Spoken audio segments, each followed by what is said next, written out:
Bo Nix and the Broncos have done it. They take down the Chiefs for their eighth straight win. They move to 9-2 and take a firm hold of the division. Welcome back to the BetCanada channel. Katie Caldwell and Jeff Lloyd back here with you today. Jeff, I said this when we previewed this game. If Denver pulled this off, I couldn't imagine a bigger win for this franchise in a long time. What did you learn about the Broncos in this game? It feels like such a, childish statement, but, they just have heart, and Right?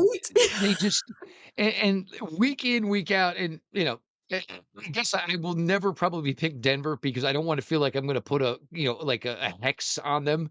I keep saying that this team, like the little engine that could, "Oh, they just don't have enough of this." Well, no, no, it's Kansas City, huh? Yeah, okay. And every week, they just continue to just find a way. Hmm. And still, it may not be on the offensive side of the ball, one of the more, and, J.K. Dobbins, we find this out, 36 hours before the game kicks off? Not Yeah. only is he hurt, he's out again probably for the year. This guy is nobody's had a worse injury. He's the greatest guy when he can play. And then all of a Yeah. sudden he's gone for 10 months again. And then all of a sudden somebody picks him up out of nowhere and gets back on the field, starts playing again. But Bo Nix, look, he is the orchestrator of this. Hmm. There's no other way to look at it. And for a guy whose college career was so weird, went to where dad went, didn't work out, went out to Oregon, basically re-identified himself, basically built himself up into basically a more modern day quarterback. And, on his way to a second playoff run, Hmm. most likely is going to win a division title in year two. We will give credit to coaching, of course, as well. What they're doing out there is fantastic. But guys got to make plays. And Bo Nix, 60 minutes. If we got to play 65, we got to play 70, we got to play 72 and change because it's overtime. Bo Nix will go all day long to get the job done. Yeah. And sometimes when we talk about guys coming into the league at a little bit of an older age, this is one reason we don't normally poo-poo it when it's the quarterback position, because you want that grown man. Right. You want that guy who's gonna look into that huddle, and it's not some wide-eyed 21-year-old. It's the guy who's played and has played a ton of ball. And Hmm. for Bo Nix and this team, and, it wasn't Courtland Sutton yesterday, it was Franklin, it was the other receiver, those guys, it just you really appreciate watching a team grow, and a team that you understand is probably gonna be a really good sustainable product for years to come. They Hmm. can lose a guy or 2 off that defense. Okay, so you draft young pass rushers, and you save some money that way. There's gonna be ways Denver can keep this going. We had a lot of conversations in the summer. We thought the AFC West was changing. Hmm. I thought Denver was good. I didn't know they were that good. I thought it was maybe gonna be a Charger year, but no, Denver, for a division that had a 3-game lead going into week 4 from the Yeah. Chargers, and now we're sitting here talking about Denver in a 2.5-game lead at this point. Incredible. When you talk about the little engine that could, it's passing all those tests. He now has the most fourth quarter comebacks by a player in his first 2 seasons in NFL history. So, I'm starting to look at other games like the Giants game. That wasn't a fluke. Like, but Bo Nix, you and I have talked about so many times this season that obviously their defense is elite, but we haven't quite known what their offense was, who Bo Nix is. Is he that guy?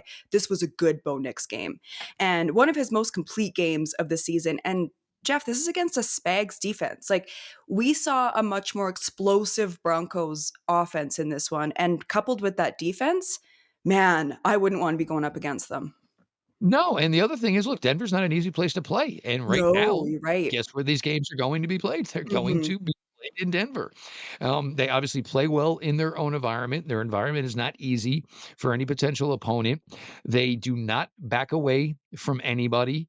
We like to joke, we like to kid about fraud watch, and for so many things, I've thought about the possibility of Denver, and I've said, well, lack of playmaker, but it never comes back to bite them. And usually Mm. when it is that type of thing, it's because when you're on the field, you have 11 playing as one. And even, Kelsey went in, oh, here it was. Kansas City's got the lead. And nobody was rattled. Nobody was Hmm. shaking. Kid just went out there, went about his business. You're definitely, I don't know how this is going to work out long term for Kansas City because if they don't hit a certain success threshold this year, you're probably gonna see a guy like Kelsey say, "Okay, this is probably the best opportunity."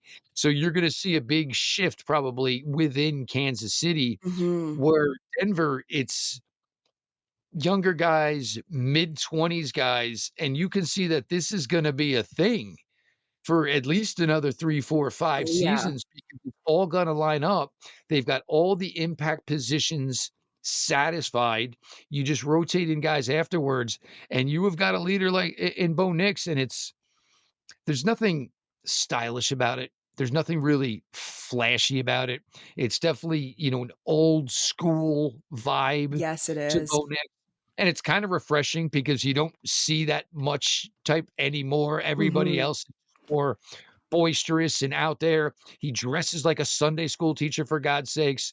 It's everything about Denver right now is kinda coming up roses, and it's kinda hard to believe that this is the team that was so straight, and then how that trade went, and it was so tight, and everything they gave to Seattle, Yeah. and here they are, back-to-back playoffs, and most likely in year 2 with Knicks gonna win the AFC West. Absolutely outstanding job by the Denver Broncos. Quick pause. If you haven't subscribed to the BetCanada YouTube channel, you can do so below. It's free and it helps support our channel so we can keep bringing you NFL and NHL content. Now, back to the show. Let's get into the Chiefs of it all. So, as we all know, last season they were 12-0 in one-score games. This season they're 0-5. Last year it felt like there was just this dark magic around them that no matter what at the end of the game, it would always go their way. 12-0 to 0-5. What's so different about this year? Well, you look at some of it though, like, I mean, I don't know how you can conceivably go into a game in 2025 and you say that your top running back is Kareem Hunt. I mean, I covered Kareem Hunt for Very years with fair. the Cleveland Browns, and Kareem Hunt was done 2.5 years ago. He Mhm. just doesn't have that burst, never had the burst. He was a really smart and savvy guy. He was intelligent, never big on athleticism. As years went on, lost whatever he had. I think the problem also is you look at that wide receiver unit and we rattle off all these names. But that's great. This isn't baseball, you know what I'm saying, where everybody's gonna get an Mhm. opportunity.